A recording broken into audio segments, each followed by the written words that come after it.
Tara, atin silipin ang bagong bus natin. Simula na naman. Teka, Magandang umaga. ito ang bus number natin. Kaibigan. 681025. Yan, bagong bus natin, number. Kasi na yun, bago yun eh. Oh, Ito na naman tayo bago simula. Huminga ng malalim, alisin ang natin kaba. ay- Tapos na ang kahapon, Oo, pwede yan. na yan Bus natin ay matapos. na 2x2 seater.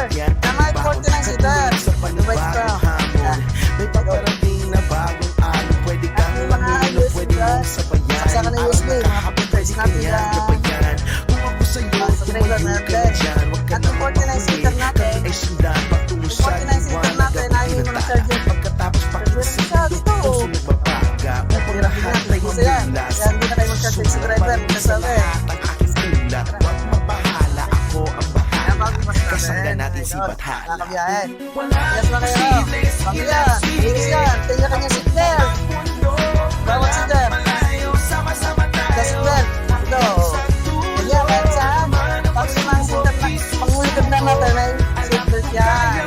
Para sa safety natin mga kabiyahe. Patay.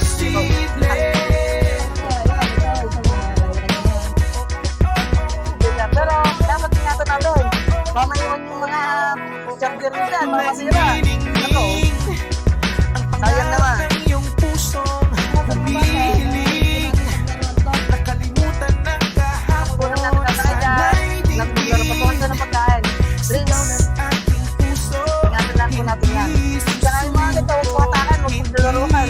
At sinabihan po kami na namin mga supervisor, mga nakakatasam na sabihan po ang mga pasayro natin, na ingatan po yung mga dahil hindi ka na, bago nga. Siyempre bago, kailangan po namin ingatan. Hindi po bago. Ingatan natin yan. Dahil sa mga, kaya natin sila.